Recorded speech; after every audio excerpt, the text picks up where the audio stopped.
Good afternoon, everybody, and welcome to Halsey Live. We have our favorite guest, Tom Luongo. We are going to talk about some shit today because the Hi. whole world is on fire. Everything is going crazy. But, Tom, just let everyone know where they can find you first. As always, you can follow me pissing off the entire internet at TFL1728 on Twitter, and Patreon/Gold Goats and Guns, where I do my best to actually talk to people who aren't crazy. And Some Rich of them Eldridge. are, but yeah, well, some of them are but like Rush Limbaugh always used to say, 2/3 of my audience are Democrats. The people who don't like you, they pay their money spends too. Oh, I would say that especially when you look at like kind of the podcast, right? I would say Hmm. like at least half of their audience are people that hate them. Hmm. Because they're Hmm. either trying to record them or they're trying to clip them or whatever, or at the very least be able to argue with them. Right, You know, right, right. so, I so, mean, I thankfully I will say this. That was like one of the few times I'll ever say anything quote unquote negative about my community. My community is amazing, actually, mhm. and I've said it many times, and I'll say it again. But every once in a while, you got a couple of people in there that are clearly either they glow like a '58 Malibu, or they're there because they want to make themselves feel good, and you're like, that's fine. Your money spends, and thank you for it. You know. I'm going to continue to use it to develop my property up here in Tennessee, Sure, you know. and you know, and buy a whole lot. I will also buy a whole lot of Kleenex to wipe up the liberal tears, and all that as well, and now the podcast bro tears. So we'll go with that. I don't think there's any difference, to tell you the truth. I don't. There, But no, I know there's no difference, but that's so let's start off lightly before we really dive mm, into the crazy. Well, I want to mm. know what you think of the whole Joe Kent thing because I have my own kind of opinions right now, and Oh. I'm trying not to veer off into the crazy, but I keep getting there anyway. So It's yeah, like I'm gonna be honest with you, and I was just chatting with some of my regulars that I chat with on podcasts like Blaine and EM and others, and I told them, I said, I'm watching all this stuff play out, and I don't know what to do with Joe, and out of respect for all of you who I do respect and do have a and do consider your opinions on this situation. Um, Carefully and honestly. I'm like, I don't know what to do. It's really hard for me to stay objective here. I know where I'm heading, but at the same time, I can also spin 13 or 14 different scenarios that are all somewhat plausible. And because this is an intelligence operation of one form or another, and it's potentially an intelligence operation initiated by Trump himself, that makes it very confusing. And the hallmark of a good intelligence operation is confusion. So I'm going to take the high road and for once not give you my opinion on this interesting. because because of the nexus, because of how many things this thing could be Mm-hmm. and how many things it might not be Mm-hmm. and all of that. So again, not trying to, I'm not trying to avoid it. I've been thinking about it a lot, and I've got a lot of different voices in my head telling me what they think it means, Mm-hmm. and I'm just going to keep them all balanced in my head So until we see something there's else. something we talk about constantly, and I Hmm. was just talking about this with a friend of mine this morning in regards to the conversations we have, Hmm. right? And I think this is important when you're an analyst, right? Whether it be a geopolitical analyst, whether it just be a news analyst, whatever it may be, Right. the sign of someone who's actually kind of good at what they do is when they can admit they're wrong, right? Like they don't feel the Right. need to double down on something when they realize what they're saying isn't true. Right. Okay. And I think like it's funny because we keep trying to put ourselves in someone like Joe Kent's mind and try to Right. think of the psyop or who's the one pulling the strings or anything like that. When Occam's razor is like the guy got out of the military, which I'm not degrading his service. I don't know what his service was about. Right? I wasn't there with him. Right. I know I Right. didn't Right. Right. deploy to Iraq or Afghanistan, so God bless him for that. Right. But it became obvious that after that, he wanted to get into a career in public life. Like he ran for Congress twice, and he's been kind of like with the podcast bros lately, and it was obvious even when he was running for Congress, he believed social media was the key to victory, right? And Hmm. it's a problem a lot of people get into. Like Hmm. they believe Twitter is real life, and they Right. also have the example of Trump being like kind of our first Twitter president in the first Hmm. term. So Right. they think, okay, Twitter is real life. The support is on Twitter. So I have to look at where everything is going. And the thing I Mm. think, and everyone falls for it. I fall for it. You fall. We all fall for it at some point. I think Right. you turned your camera Hmm. off. Yeah, I didn't mean to. Hold Okay, on for a second. There it sure, is. Sorry. no problem. Cleaned the pollen off my iPad and swiped to the next application by mistake. It happens. My apologies. Go ahead. So, like, a lot of us fall for this in that you get caught into an algorithmic echo chamber, right? Right. So you like a post by someone like I don't know Nick Fuentes, and Hmm. then next thing you know, it starts pumping more things by Nick Fuentes into your timeline, and then the more Hmm. you interact with it, the more the algorithm is constantly assuming that you are into Nick Fuentes, so your Right. timeline fills more, and then you get into that mind frame of, oh, everybody's waking up because Right. everything I see is about Nick Fuentes and people loving Nick Fuentes and all these weird people. So at some point, your mind says, well, most people don't realize it that Nick Fuentes is so ridiculously popular. So if I get him on my side, I can sneak into Congress or I can sneak into any elected office because people don't realize how popular this person really is. And it's not Hmm. that the person was popular, they were just caught in an algorithmic echo chamber, Hmm. right? So Hmm. I think that when he was appointed to his job, which this is the problem is that people don't know the government. Like his job was not an investigatory agent. His job was not a intelligence asset. His job was basically to make spreadsheets and cull data. Like they Hmm. have like army volunteers working for him. It's not Right. like that it sounds prestigious and it is Senate Right. confirmable, but it's Right. not the most like important thing.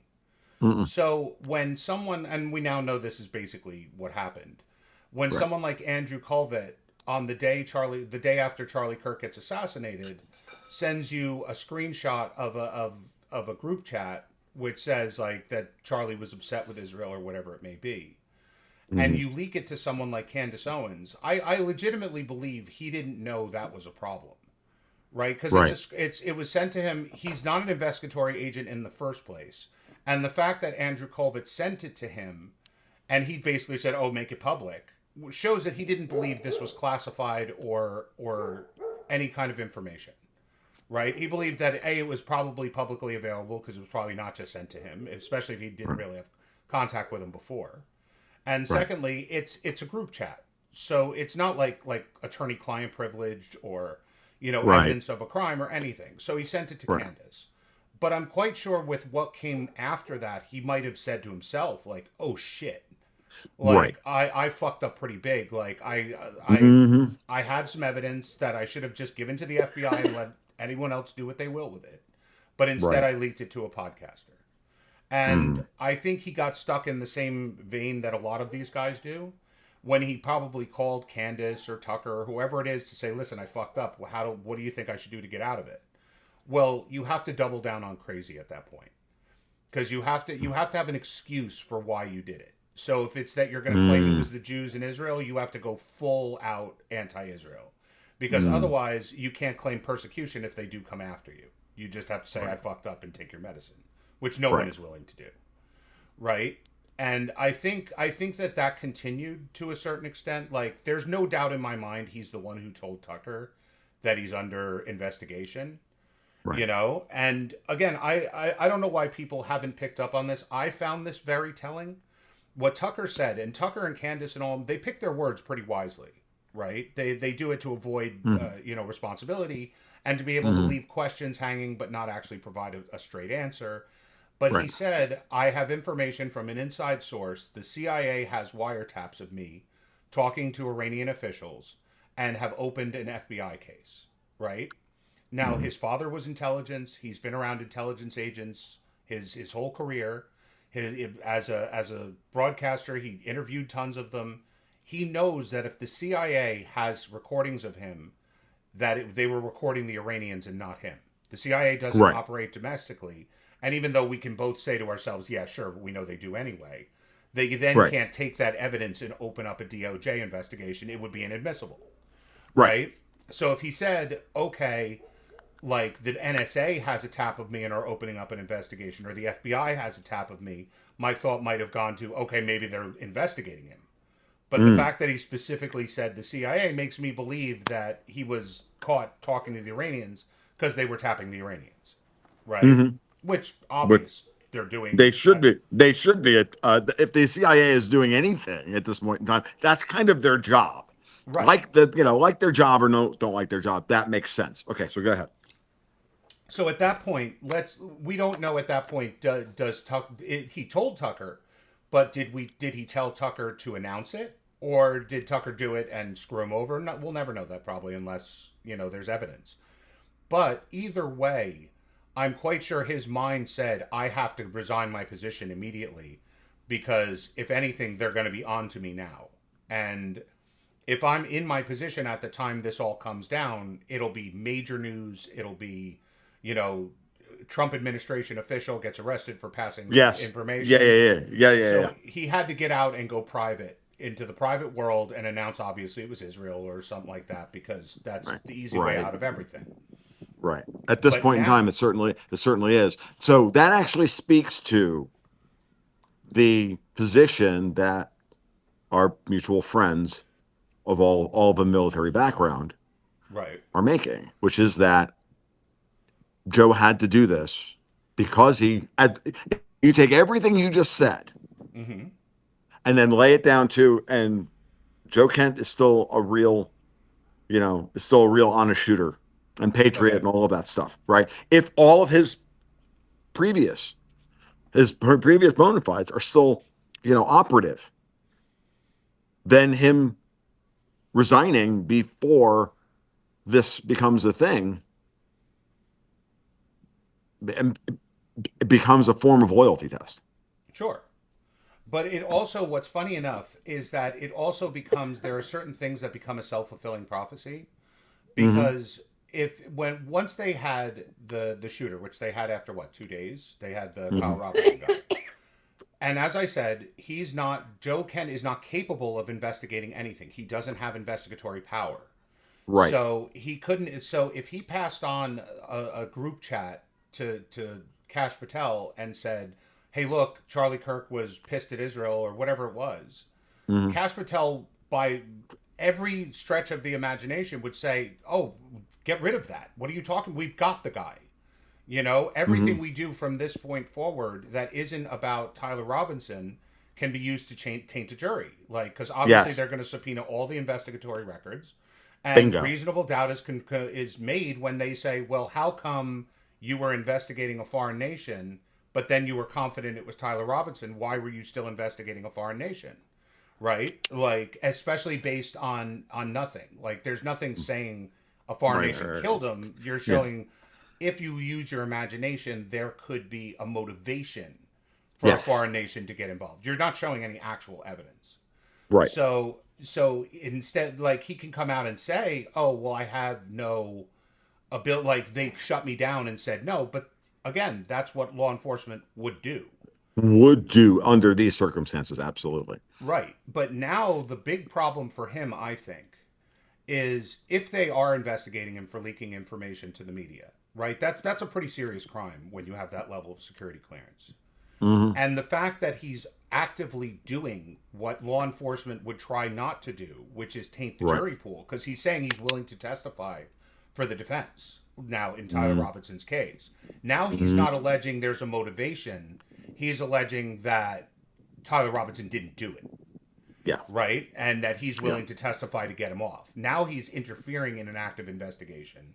Now he's Hmm. using inside knowledge to base those opinions on because he could say like I'm not revealing anything classified, but it doesn't Hmm. matter. He's basing it on classified information that he Hmm. could or couldn't have seen, right? Hmm. Like it like if they call him up to testify, they're going to say what was your position, what, and he could say everything I saw was classified, but at least acknowledge that he's seen classified information at the highest level. So then Hmm. when they say to him, did you want them to investigate Israel or a foreign nation? He could say, yes. Were you told to put it away? You're not part of this? Yes. That's reasonable doubt. Yep. And Yep. that's a big problem. It is a big problem because again, the question now here is, um, and that's something that I've been chatting with a couple of my people about, and they honed in on this immediately. They're like, "Oh my God, he's trying to queer um, the trial of Tyler Robinson, and what's his reasoning for this?" Hmm. So, and then the other thing that really bothers me here, and I haven't followed everything that the guy has said, or I have not. I can't be arsed to do this. I've got No, more I, important I'm things I'm the to same way. to to worry to worry about here. So, Hmm. forgive me if I don't have, and I'm talking to the audience. I ain't talking to you. Yeah. I am going to talk to you in about a minute, but to the audience, I give a shit. Like, ultimately, so forgive me if I don't have this shit memorized chapter and verse, because I don't care. Because the Right. truth of the matter is that from what I understand, he kept saying, "I have evidence of foreign interference," Hmm. not necessarily Israel. Now, I know he's implied that he's let Tucker run with it, he's let Candace, they all run with it. But the bigger question is, when he first came out and reading his resignation letter is pretty clear. He does not mention Israel at all. He mentions foreign influence. So now the Right. question is, who is he actually fingering here? Now, Right. in my world, that's who I thought killed fucking Charlie Kirk the minute 15 minutes after I stopped hyperventilating after seeing him get shot on fucking Twitter. You assumed it was foreign influence, not Israel. I, I I, just want to I clarify. immediately thought it was fucking London, Right. because they're the only ones that make any sense here because of what Charlie Kirk represented, what he was doing, how Charlie Kirk would destroy their plan to destroy TPUSA, win the midterms, get rid of Trump, undo everything that he's done, try and drive a wedge between Vance and Rubio. They're still doing that this morning. Hmm. When Iran came out yesterday and said we don't want to talk to Witkoff and Kushner anymore, again, let's say the Jews are evil. I only want to talk to the Gentile. Hmm. Notice, and Trump immediately comes out after that and says, oh, yeah, they're negotiating. Vance and Rubio are at the table. That's also a tell, Right. I agree. because they have been trying desperately to drive a wedge. Bannon and Tucker and Candace and all of these people, Barnes and Barris and all of these people, every fucking one of them, Hmm. every single one of them have been trying to create a wedge that is not there between Vance and Rubio. And they've been So doing it. They've let me been doing comment it since on. the day, yeah. So they've been working on the whole Vance angle since the day after Trump, since the day they found out Trump was going to nominate him as Right. VP, and that's when they immediately sent out they sent out all the information about Palantir and about the techno bros and all this shit for everybody out there on the lunatic freaking right, the Right. John Corbett's, the Ryan Christians, the Whitney Webbs, all that whole, whether they're right, wrong, or indifferent is irrelevant. They were handed a whole bunch of this stuff that everybody, that if I'm an evil fucker at MI6, I'm like, seed this into the zeitgeist. These people will run with it regardless of anything else. Hmm. Okay, because we know how to manipulate them. So even if they're just being honest brokers and just reporting what they think they see, right? I'm Hmm. not I'm not throwing shade on them. If I'm throwing shade on them, I'm throwing shade on their ability to discern fake from gay, Right. right? Okay. So So um here, I want to clarify a couple so points that so you there you made. go. I want everybody to understand that's where this thing is. They're clearly running that operation, and that Right. operation is their only path. Let me just finish. Their only path to destroying MAGA before the midterms. But again, let's go back to your original point. These people have created an algorithmic echo chamber of their own devising, and they Hmm. think they're more powerful than they are. Sure. 100%. Okay. So I want to clarify two things. One, like you said, my first thought was it was Europe, right? Mhm. My first thought it was Europe, but not in terms of that, like London sent a sniper to kill him. I want to be clear that the Right. whole trans Tifa thing is a Davos Mhm. op to begin with, Right. right? There are certain things Davos slash Europe, whatever you want to call them, need to succeed, and that's Hmm. digital currency, gun control, and Hmm. the ability to mass migrate populations in that'll vote for them, Right. right? So gun control only gets achieved by mass shootings. That like Hmm. that's the only thing that convinces America to limit guns. Right? Right. Otherwise, everyone just tells them to go fuck themselves. Most of us tell them to go Right. fuck themselves anyway. But Right. I when there's bought a two mass guns. shooting, I literally bought two guns last night. Like, you know. right? So like again, so they need gun control. So this whole trans Tifa op, where all these trans like people who are mentally ill are Hmm. being radicalized in the depths of the internet, that the world is Hmm. after them and it's Christians and it's white people, whatever it may be. Right. I get Right. that. So that was my thought, is like this is another like push Layer for of gun that control. up. Right. Right. But then you go a step further and we start thinking about, okay, why are they driving a wedge between Vance and Rubio? Right? So Hmm. Vance has always been like, he was suggested in the first place by Bannon, Tucker Carlson, all that whole Hmm. crew, and they Hmm. have a pretty strong influence on Don Jr., who also put Hmm. his 2 cents in, because Hmm. they want influence with Trump in the first place, right? Like Trump Right. doesn't talk to Bannon, Trump doesn't really talk to Tucker. He doesn't Right. really, and especially now, like they're radioactive, you Right. know. So those things being true, is that you look at the influence Vance has had, which I believe has been fairly minimal. Okay, Yeah, I agree.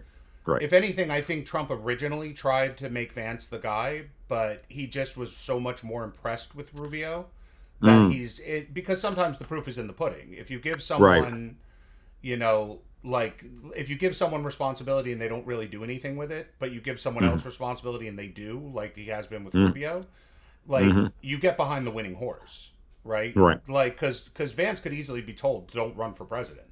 Like he's Oh not yeah, the heir absolutely. apparent. Yeah. But at the same time, if they can get Vance elected president, they have more influence than they did over Trump one, right? Hmm. Trump's first term. Because Hmm. if Vance ever did, I don't believe he could ever be elected president for a lot of reasons that probably have little to do with any of this. Mm. But I don't think that he can be elected anyway. But in their mind, if they could get him elected, now Bannon, Flynn, and all of these people have like direct access, you know? And he's never had the big. And that's assuming that in all of this, JD Vance is a passive observer. True. That's a Exactly. very big, and that's a very big assumption because from what I've heard and what I've seen is that there is no air between Vance and Rubio. They are on Team Trump Mm-hmm. together. Rubio does not want to be president. That as of right now, that may change in 18 months. Right. Okay. That he's very happy being where he is as Secretary of State doing consequential things. And Mm-hmm. that the goal could easily be for him that he has to be Secretary of State for 8 years in order to get the job done that he wants to get done, which is freeing Central and South America from the clutches of Davos and Sure. Mexico and all of that. And so now think of these guys from the perspective of race. Mm-hmm.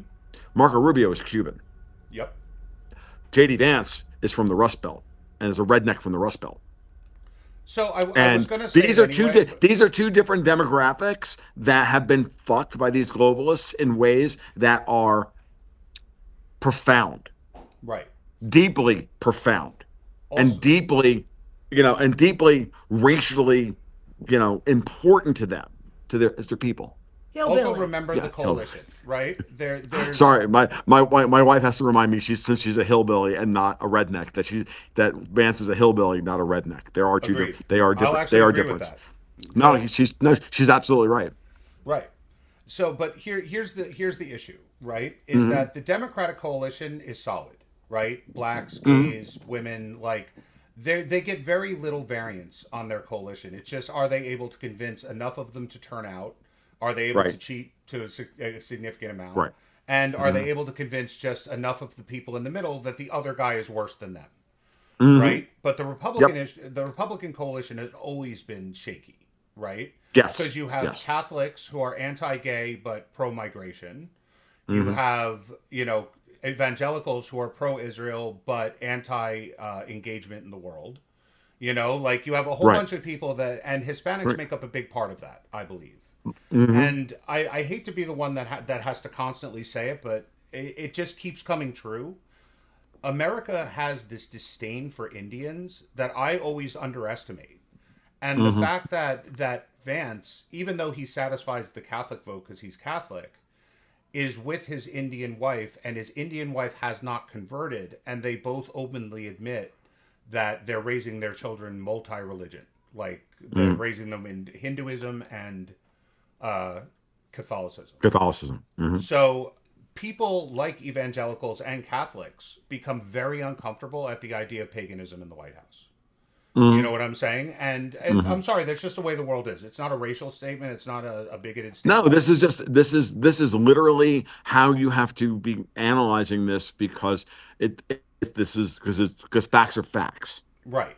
So Rubio satisfies every box. He's That's Catholic true. and he's devout, so he satisfies Catholics. He satisfies Hispanics. He satisfies evangelicals because of his foreign policy.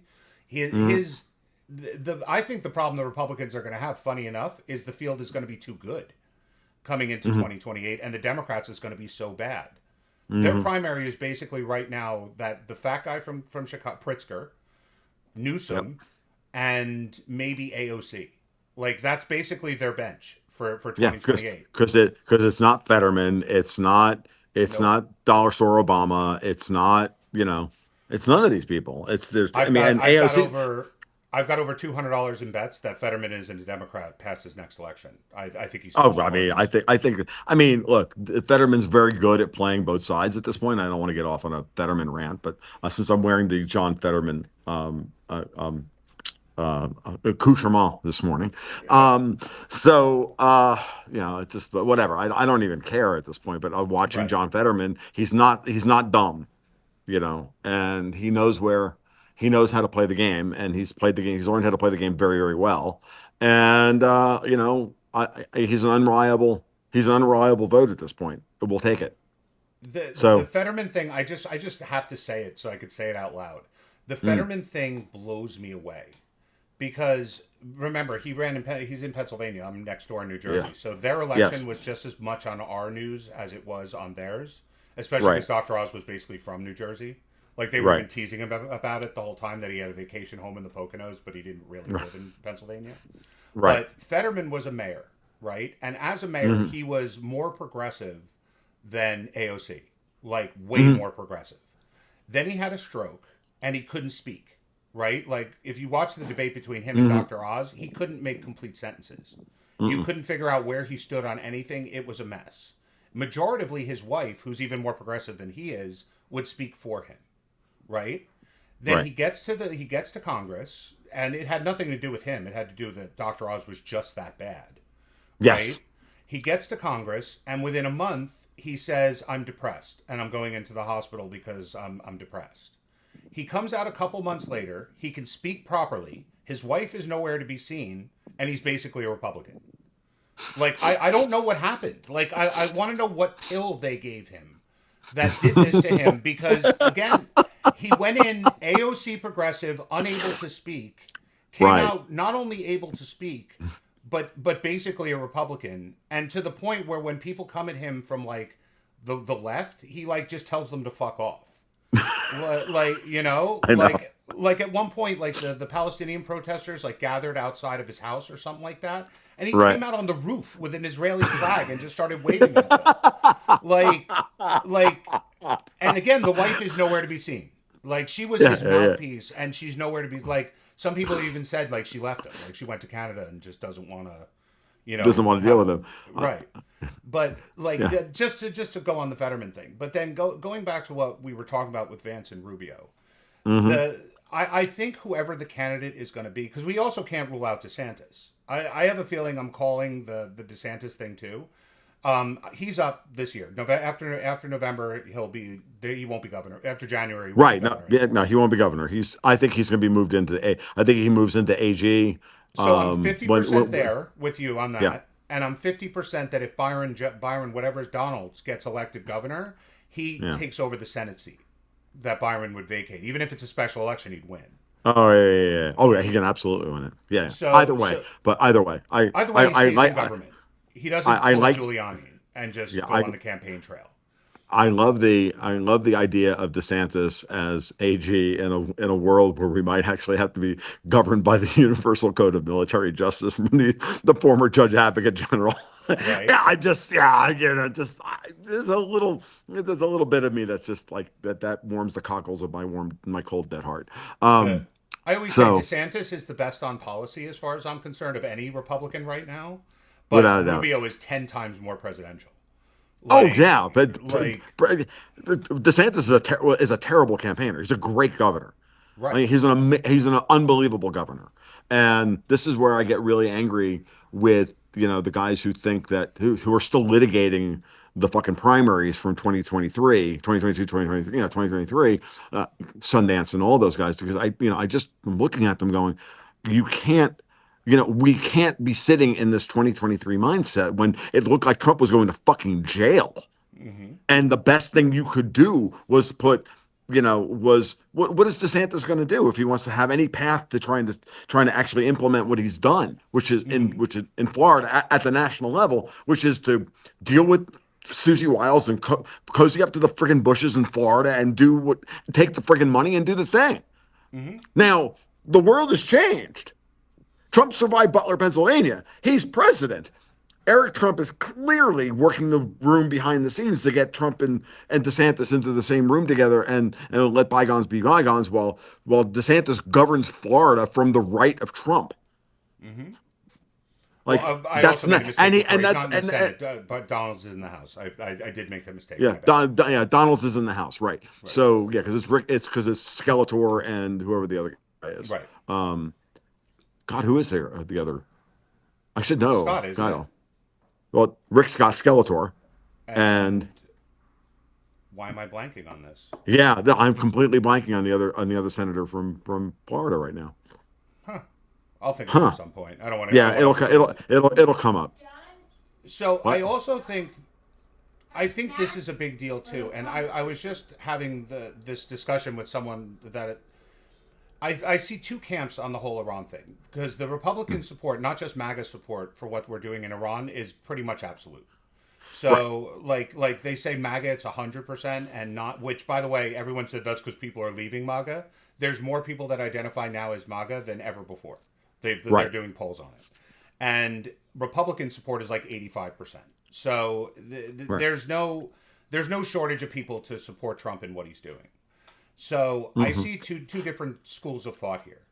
If Trump goes through with a lot of his threats and a lot of his plans, and he actually wins decisively against Iran, like the IRGC is no more, the Straits of Hormuz are now open and in our control.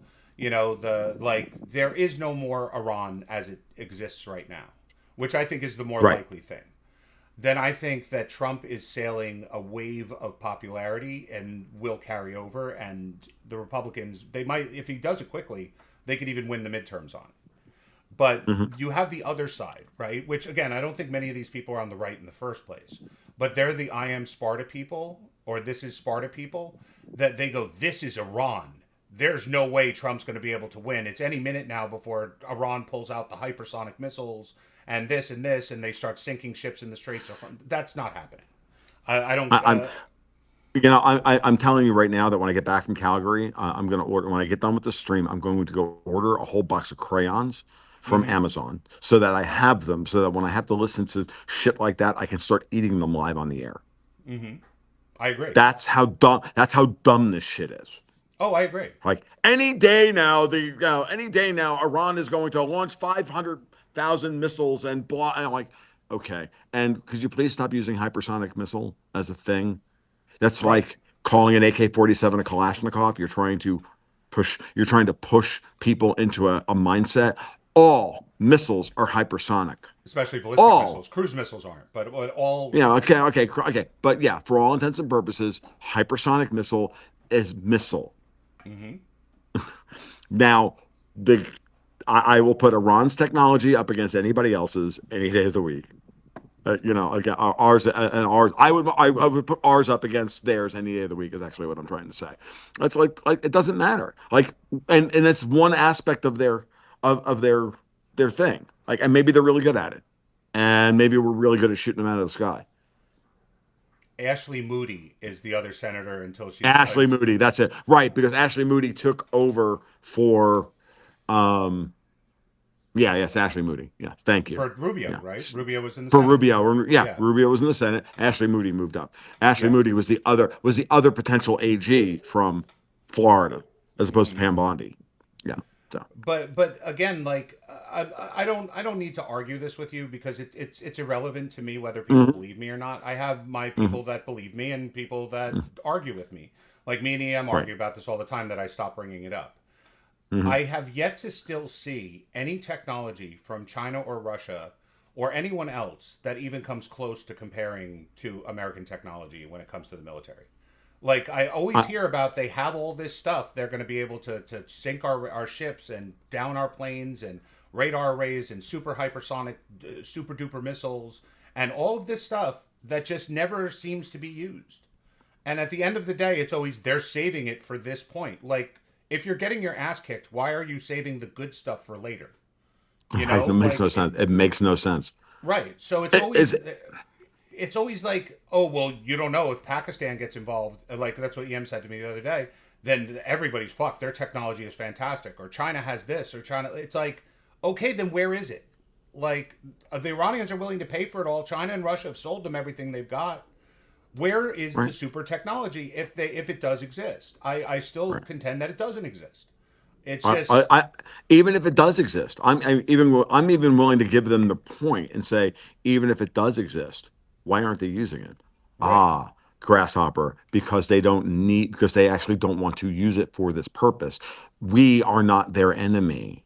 Hmm. I was having this conversation with a friend of mine this morning. He was bringing this up. He's like, he like every morning I talk him off the ledge, and then the next morning he wakes up and he has 15 other new things to talk about. And I'm like, no, that's dumb. And this morning it was, you know, what if now with us, distracted in Iran, Pakistan, Russia, China, this one, that, they all get together and they like attack us while we're just, and I'm like, why would they do that? That's assuming that they don't like what we're doing in Iran. Or that they want to accelerate this to World War III nuclear war. Right, Like what? Like why would anyone want that? Like right, even right. Kim Jong Un wouldn't want that. No, Like the only people who would want that are the people who are currently getting their asses kicked, right, which and is that would be nonsense. London, which is London. Right, and it's insane to me that people always come to that. They're like, well, this will happen, and then China and Russia will have to get involved. If China and Russia Why? were going to get involved, they would have already. Like it Right. would They have would have been gotten involved. They would have gotten involved during the 12-day war last year. And when they stood down, this is when my thinking about all of this stuff changed. You remember mm-hmm, before the 12-day war last year, you and I were arguing privately, and every once in a while we do a public podcast. But for the most part, we were arguing mostly privately because you would text me every day. You would text me or call me and go, dude, what the fuck is wrong with you? Which is fine. I don't, I'm not calling you out on it, dude. I'm just telling you, like, this is, we had these guys, Halsey and I had these conversations, and you're like, you're getting everything right except this. You're getting everything right except that. I'm like, okay, talk to me like I don't eat crayons. Okay, now, well, again, just and as a and that way, and wait, disclaimer. let me just, Okay. yeah, yeah.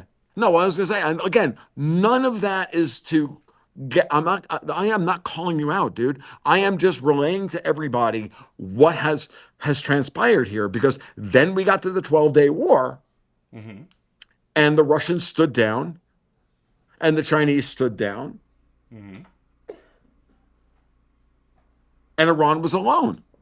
Yep. Now, at that point, you have one of two conclusions you can make, possibly both of them.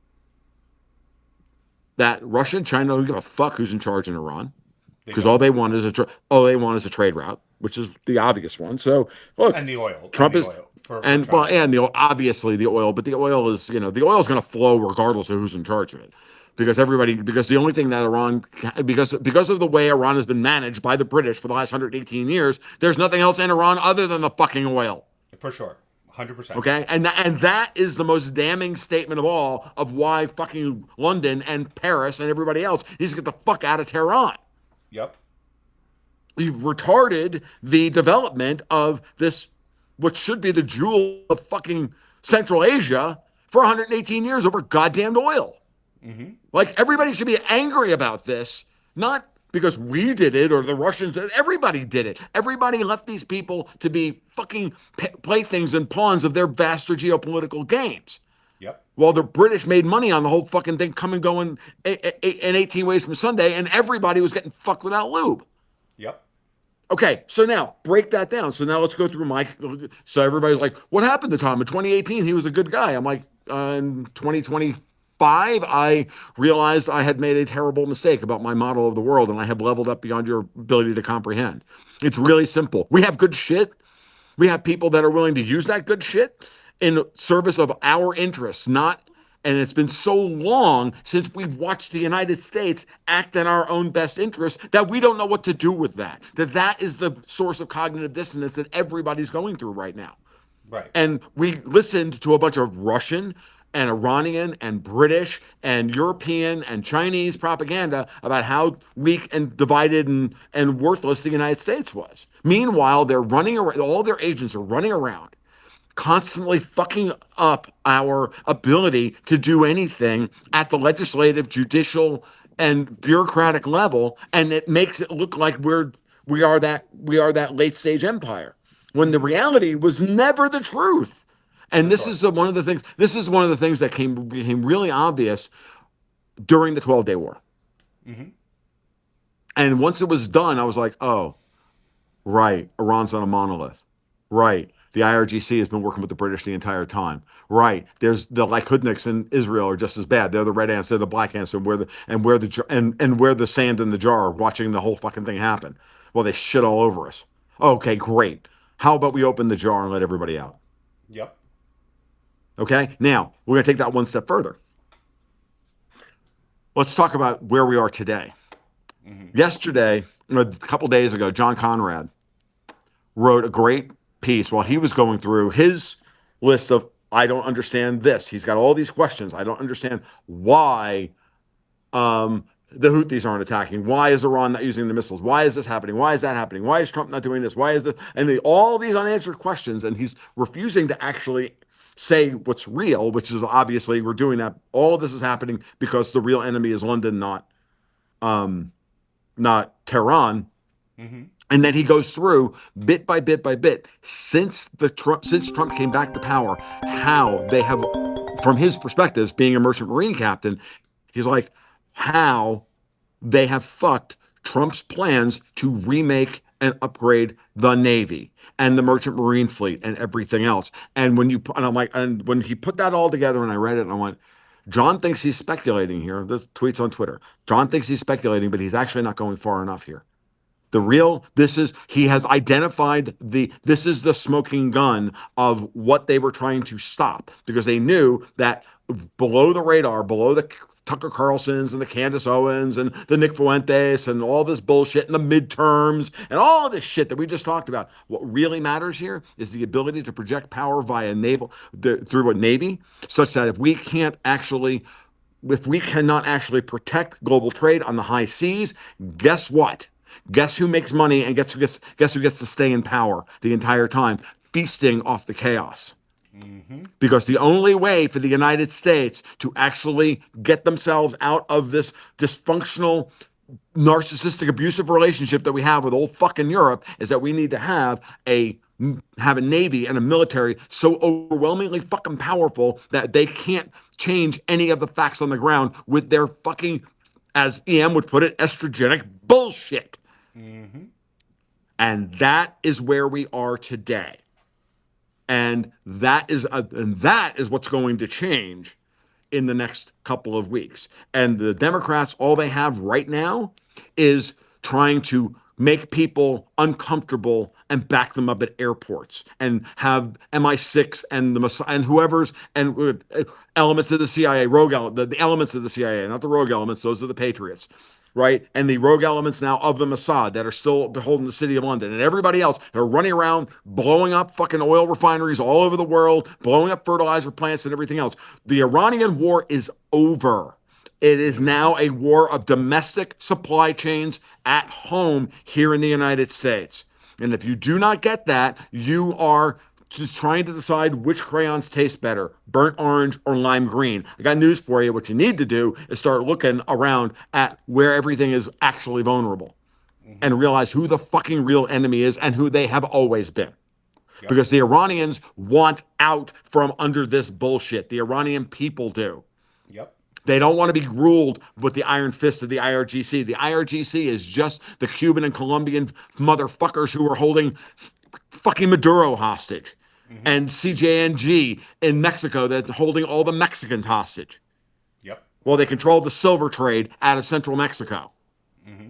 because CJNG is not, they may run drugs, but what they really do is control the flow of silver to ensure that it winds up on London's exchanges so that they can control the flow of technology and energy. Because how do you take raw mechanical energy built into chemical energy built into oil and turn it into electrical motive force? Well, you need silver and copper now, don't you? Yep. Don't you? I always Now take it. fuck I all take now this. fuck all of you people who do not understand this. You're all fucking wrong and you need to listen to me and Halsey. Fuck off. I'm done giving a fuck about anything else at this point because now I have to deal with the fact that they're going to try and blow up all of our fucking oil refineries and they're going to start blowing up, corn silos and every other goddamn thing. Yep. That's what's next, folks. Go well, eyes on the fucking prize. This is not about the morality of whether or not we were right to go bomb the fucking IRGC or a bunch of fucking terrorists. Mm-hmm. Also, you have to understand that the fight that was taken to London, right, Mm-hmm. has been in play for a while from people Mm-hmm. like Trump. Mm-hmm. And when you say the Iranian people want freedom from the IRGC, a lot of people love to rely on old methodologies. So they'll say, "Oh, look, Iran used to be secular, then the IRGC took over and Mm-hmm. made them not secular, and they're pissed about it." Right? That's not necessarily true. Mm-hmm. Right? It's that the Islamic model was tried all over the Middle East, and it failed. And all of the Middle Eastern countries have gotten out of it, and the ones that haven't are still backward shitholes. Like Saudi Arabia, the UAE, Qatar, Oman, Bahrain, they all got away from this. They sent all their Well, trash to Europe, and mm-hmm. now they hunt down Islamic militants like it's a game, and they're modernizing every day, right? Eh, Whereas Iran is doing the opposite. They're still trying to play the whole Islamic Republic, like we're all brothers fighting the Western devil. right. They don't realize that they are the Western devil. Like, and everyone else is starting to realize that. The Mm-hmm. Islamic regimes that cause chaos around the world, the Hezbollahs, the Iran, the Assad before he was deposed, like these people are the city of London. Like they are the Mm-hmm. chaos that Europe needs in order to maintain its stranglehold on the world, right? And Mm-hmm. because the whole "oh, you're racist" thing isn't working anymore, right? Like it used to just be you could just call everybody Islamophobic, but Trump doesn't give a shit Right. because he's going to get called that Right. anyway. So what did he do? Right. He secured Venezuela, which is now Mm-hmm. pumping as much as they can, and all we have to do is send our people, and they'll pump even more. He reopened the Mm-hmm. fields off of California, which Newsom shut.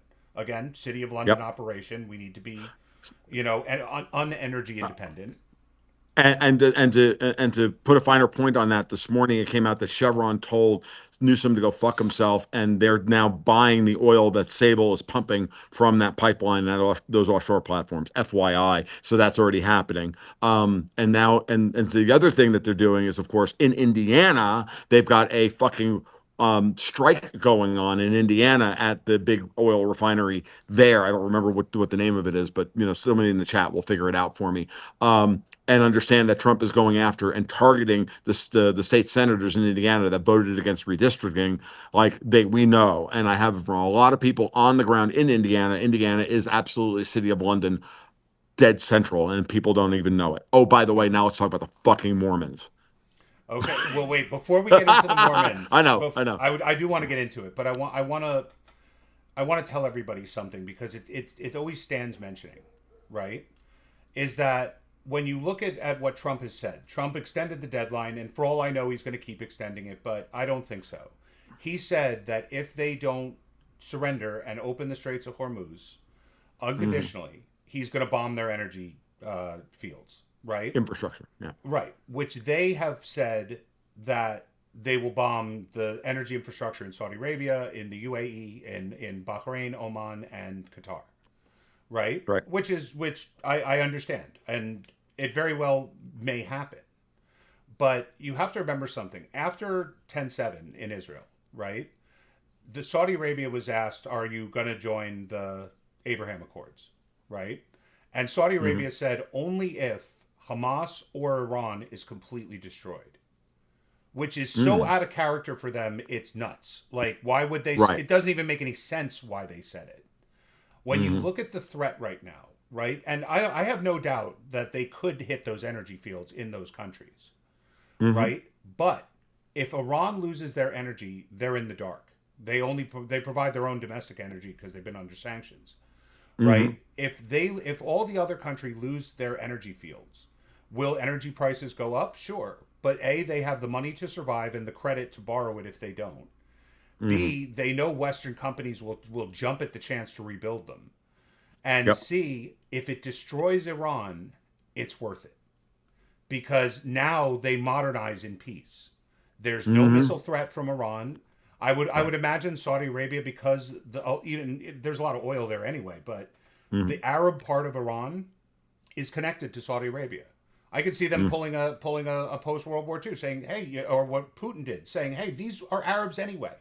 They don't want to be Right. part of Iran. We're taking this area and incorporating it into Saudi. They'll do a referendum or something to make it legit. But Right. they'll probably get that. I don't think the Kurds will be given anything because, again, I don't think they want to upset everyone and start more wars. But you never know. But I at the mean, but same if time, but again, if Turkey balkanizes, if Syria is already balkanized, like you've now solved three of the four countries that the Kurds are a problem. right, They've been split across. Like, and let's not forget that Cyprus then becomes part of this conversation as well, because the Brits are and Turkey are about to lose Cyprus if they're not careful.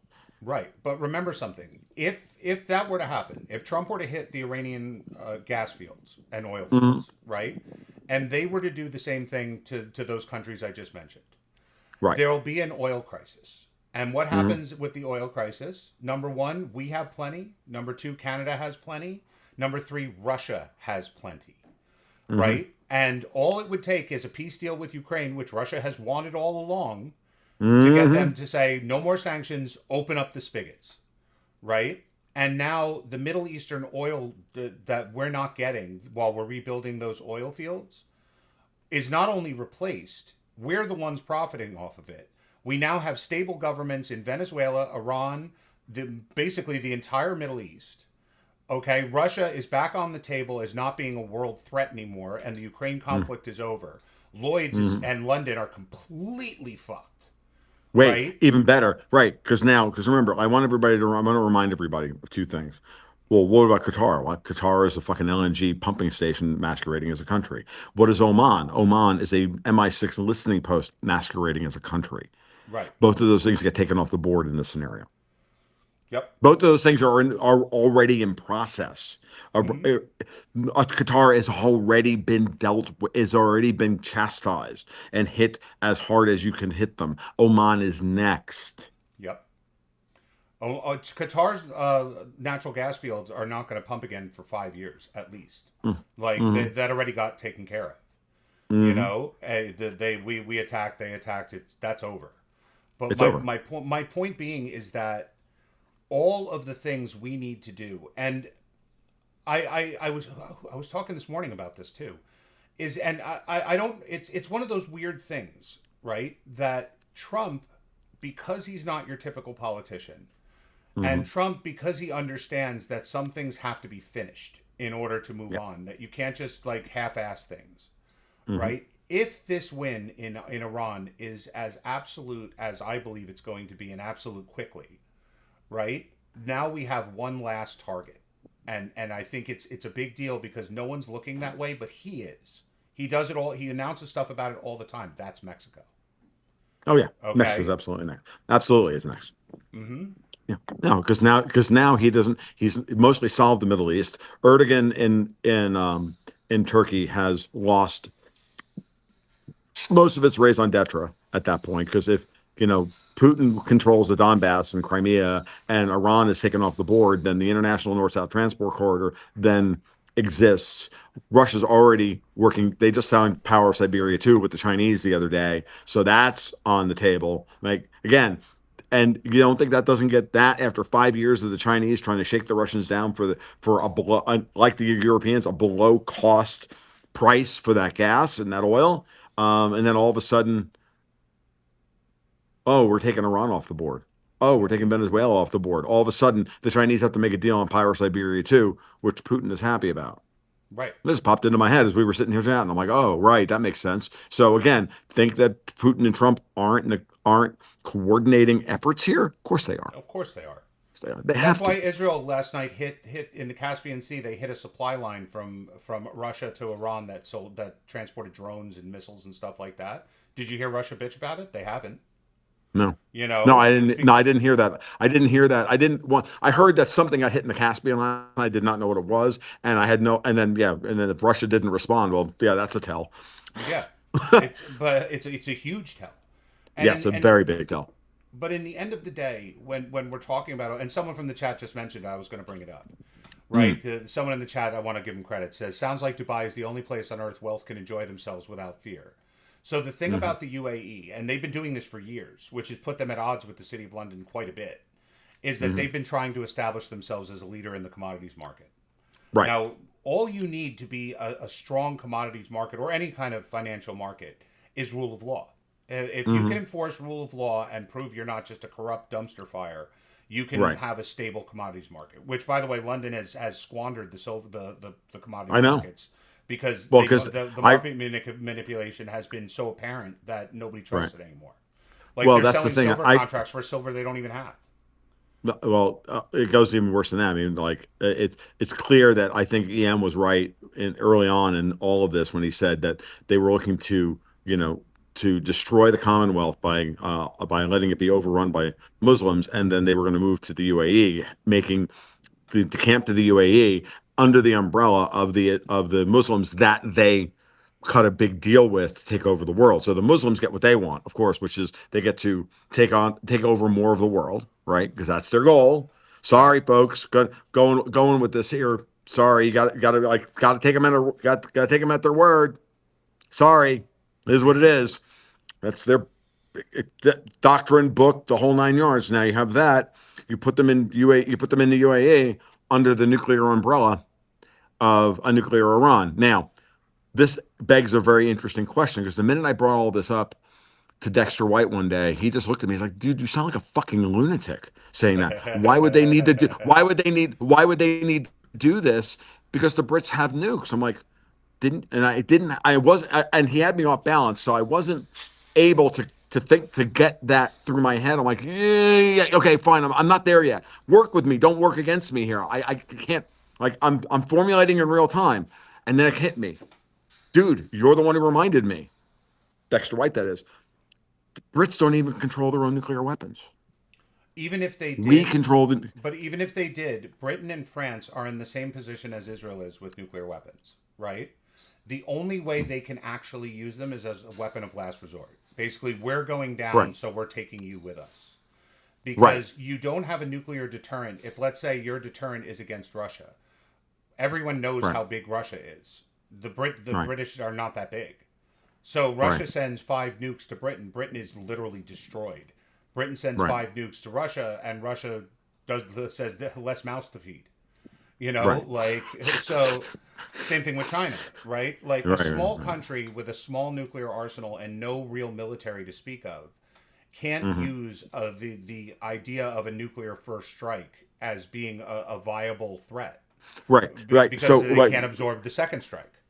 well, and there's that, but there's, I mean, I agree with that, but there's the other side of this, which is that if you think about what they were trying to accomplish, and everything changed with the announcement of the missile strike on Diego Garcia. Now, Hmm. however much of that is kayfabe or not is between you, the man in the mirror, and the God that you worship. I'm going to take it at face value that they threw the missile. Okay, and they threw the missile with a throw weight and a payload big enough to actually reach Diego Garcia. And just so Remember, you you know, can. like when you said it's between you and whoever what you want to believe, the Mhm, people that are telling you it was a false flag are mhm. either ignorant or I would just assume lying. Iran tested Right. those intercontinental ballistic missiles months ago. Right. Like I we know. know they Okay. have them, so they're Okay. arguing they don't have them, and that it Right. must have They're been Israel. so So right. They're arguing that they don't have them when we know that they do have them, and then but most of the world doesn't know that they have them. mhm. So right, because most of the world doesn't follow this shit on a daily basis. They're too busy, going to work every fucking day, right? So Yep. now you see that, and I can tell you that you and I have discussed this. I'm gonna like give me a couple of minutes to cook here. So on day two, I was like, this war's over. They're going nuclear. They're closing the straits. Day three, Lloyd's turns off all the insurance. Day five, Trump floats the reinsurance program to neuter that. Blah blah blah blah. This war's been over since the first day or two. Now, then all and during those first 2 weeks, all I saw was denial. Mhm. Right. So 5 stages of grief about Iran being able to take down the Great Satan from Yep. Americans and Europeans and everybody. Denial. Stage one, denial. Iran fires a ballistic missile at Diego Garcia with a projected flight path of 3,000 miles, which everybody can see, can hit Europe and can literally hit every geographic choke point in the world other than the Panama Canal and the Straits of Malacca. And the U.S. continent. Well, but I'm talking geographic choke point, Right. trade choke point, ship choke point, right? And it's four They thousand now have miles, by the way, and they shot two missiles. Just to okay. correct you. And again, I went with 3,000 miles, and those numbers are good enough because 4,000 miles now you've got the Straits of Malacca. Mhm. Okay, so now with that in mind, what did I see immediately? I comment on this. Trump was justified, just like everybody else is out there going, Trump is justified. And we went from denial to anger. Yep. And people were viciously angry at me. And it went from 50-50 about me on Twitter to 90-10 with every fucking Pakistani shame. The Pakistani shame patrol was all over me like a fucking rash. Now, again, my little corner of the internet, not a real thing, but all of a sudden this shit was everywhere. And so you can just see the tonal change. And now we're into bargaining Yep. because the anger is over. And now we're into bargaining. Oh, well, Iran still has a couple of cards to play and you better watch yourself. And they're not really negotiating. And oh, Kushner's a Jew and blah, blah, blah, blah. And I go, that's bargaining. Mhm. When we're done with this week, we're going to be at depression. I can see That's that. where I am. That's where I think we are. Mhm. And it's going to be very interesting. But that's what I see. You can, tell me I'm full of shit. I don't give a shit. Mhm. You know, Halsey and I have been right about 90% of this stuff. We haven't gotten every bit of this thing right, but we've gotten an awful lot of it right. And every curveball that's been thrown has been, now I wouldn't say predictable because there have been things that have confused us and thrown us Sure. off our game and everything else. Look, dudes, the enemy gets a vote. They're good at this shit. Like they're gonna make moves that you couldn't anticipate. We're not perfect.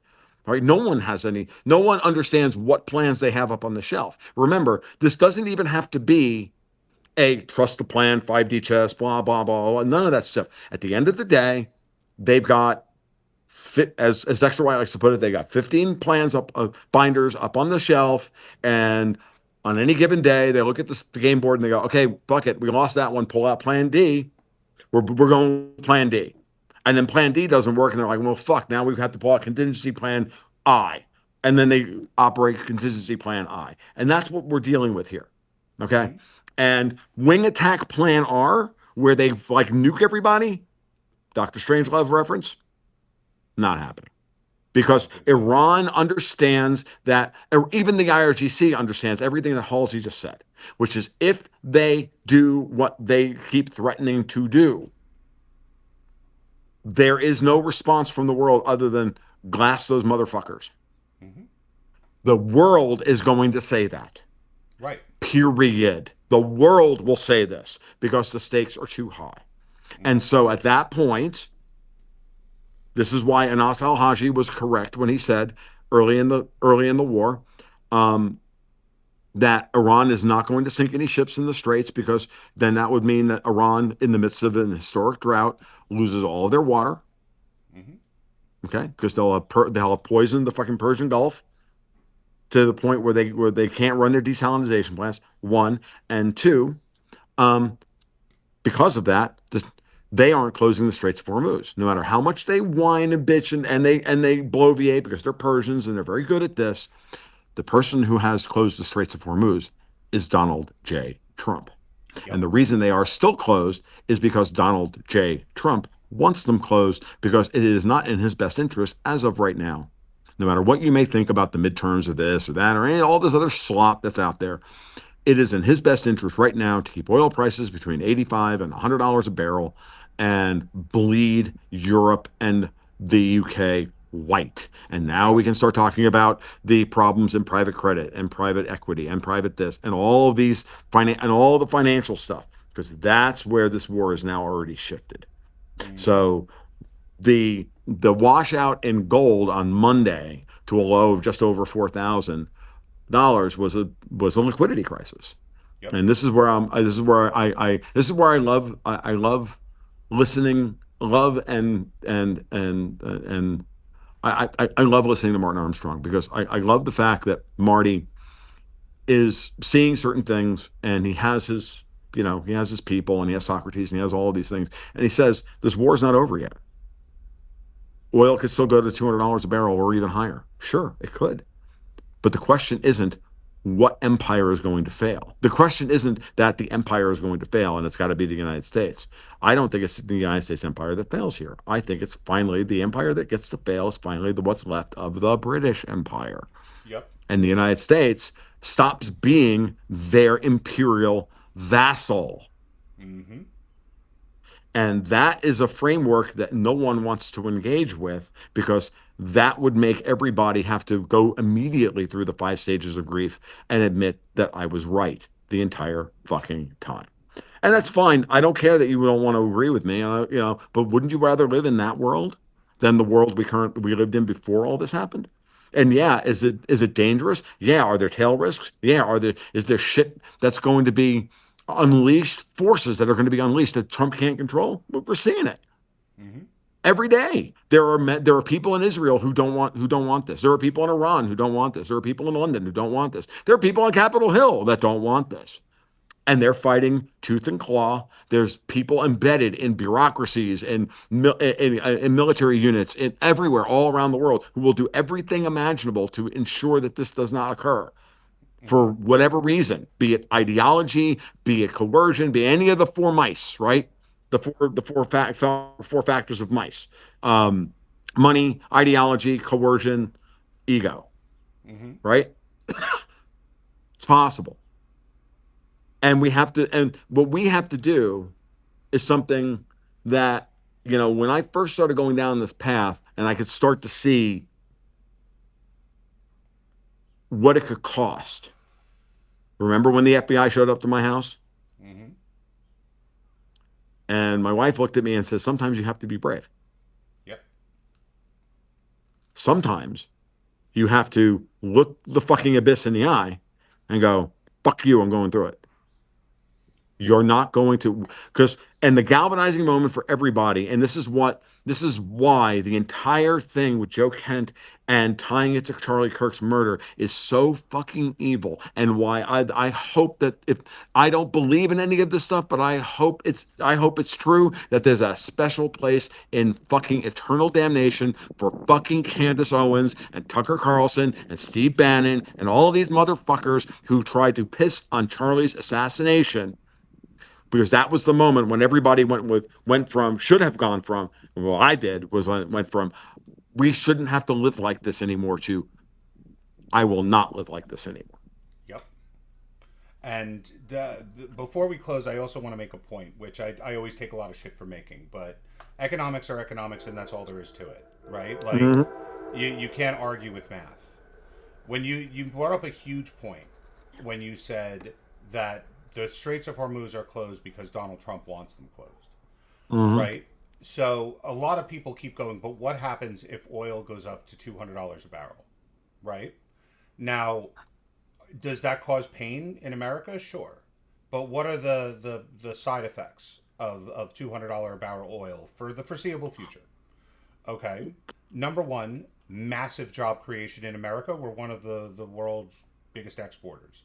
Not to mention that Hmm. we basically control Canada and Venezuela's oil now too, right? Hmm. Because without us, Canada doesn't process, and Venezuela does what we say because we made them our Because bitch, right. right? All the construction that'll have to happen all over the world to rebuild gas lines and all of that, all the military recruitment that'll be needed to go back to policing the waterways, all of that is growth, right? Hmm. And what $200 a barrel oil does is the inflation that it creates raises wages at a time Hmm. where there are jobs to be had. You know what I'm saying? So it deals with something that we have to deal with and that it's going to be painful to deal with, but how are we going to deal with it? And that's our debt. Hmm. Where we basically are starting to, at $200 a barrel oil, we're inflating away our debt at a rapid rate, you Hmm. know, but meanwhile maintaining economic growth, which is something hard to pair with inflation, right? Hmm. Usually inflation signals a defeat of economic growth. This would be Hmm. the opposite, right? And again, I'm sorry that people seem to like. I think Trump does this just because he wants people to be like angry. Jerome Powell has been calling this for the whole time. Like, there's a Hmm. reason why he's maintained the rates and hasn't dropped them like Trump wanted, and set Hmm. the inflation on fire because we're going to do that anyway, one way or the other. That's Hmm. going to happen sooner or later because our national debt is out of control, and we need to be able to get it under control or we go bankrupt. All of Hmm. this is happening right now. But the Yep. biggest expense of funding all these foreign wars, of funding all of this nonsense, because British shit stirring and Iranian provocations and terror networks and cartels, which are all part of the whole Davos system to begin with, if all of Hmm. that goes away, it's literally like golden age in America again, Well, because it is all of the be- benefits after World War II happen again. yeah, well, and moreover, you take the chaos premium off of the ability to do trade, to do all of the things you just talked about, and all of a sudden, the real costs of everything drop in real terms, not in inflated terms, but in real terms, everything drops, and because you're not diverting time, energy, capital to all of this bureaucracy. If you get rid of the waste and the fraud, you can balance the budget. You can do all these things. And we have people literally on Capitol Hill trying to burn the country to the ground in order to maintain the current status quo for their own venal reasons. And I don't care if those venal reasons are because of any one of those four things: money, ideology, coercion, or ego. And on Capitol Hill, we see all four of them all day, every day. And at times we forget that what's really important is to understand that someone like um, you assess each person individually. Do you think that Chuck Schumer is ideology? No, he's already told you he's being coerced. Mm-hmm. So take the coercion away from Chuck Schumer and give him a golden bridge by which to retreat over, and Chuck Schumer will take it eventually. Yep. Once the conditions are right, Chuck Schumer will back off. AOC, driven by potentially, most likely driven by ideology, but can she be bought off with money? Probably. Probably. She got into it for money in the Probably. first place. Right. Okay. Well, Ilhan Omar, she's going to go home. She's driven by ideology. Mm-hmm. Okay. Guy like Gavin Gruesome is driven by ego.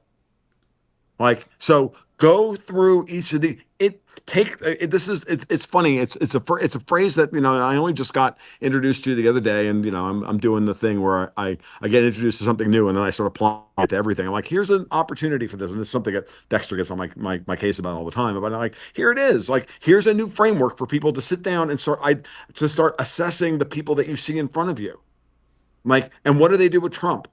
They accuse him of all four of these things simultaneously, and he keeps not doing any of those things. And so it's the hallmark of a good intelligence operation when they try to use those things as explanatory, and yet it never seems to stick to the person. Now, why is that?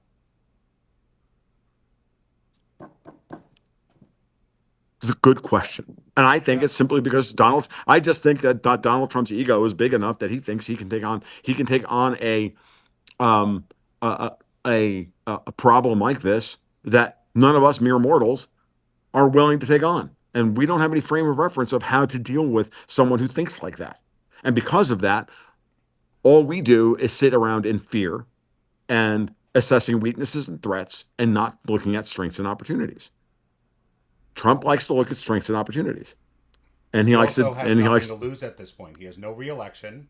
He has no. There's nothing. At the end of his term, he retires. That's it. right. That's it. You know. And he's got everything on the line because if he loses, his family's going to be wiped out, hunted down and killed. But why is he? But why is his family still alive? Maybe it's because our enemies aren't nearly as fucking powerful as you think they are. Nope. Again, the only people who think they are the "This is Sparta" people, who just want to constant. This is Iran. This is Britain. Like, okay, whatever. Like, yeah, okay. You know, remember, Sparta is now just a movie. Like, Sparta may have been 300. Sparta, but it's gone now. 300 is just a movie. Yeah, 300 is just a movie. And also remember that who got their asses kicked in that movie by 300 Greeks? Right. The Persians. The Persians, who probably went home and went, we won. Yep. Because the Persians are notorious for not ever admitting defeat. For sure. The only reason that Iran has not been conquered in 4,000 years is because the fucking Iranians keep telling us that they haven't been. Okay. Sorry, run, folks. Tom. Yeah, you and me both. So, yep. You take care. We'll talk soon. This has been a lot of fun, guys. We'll see you guys soon. Don't hesitate to reach out if you have any questions or if you just want to yell at us. I probably won't respond if you do, but you never know. Take care, Tom. Take care. Talk soon. Mm-hmm. Mm-hmm. Bye bye. My fellow Americans, tonight I'm speaking to you because there is a growing humanitarian and security crisis at our southern border. In all honesty, a border wall or steel slats won't work.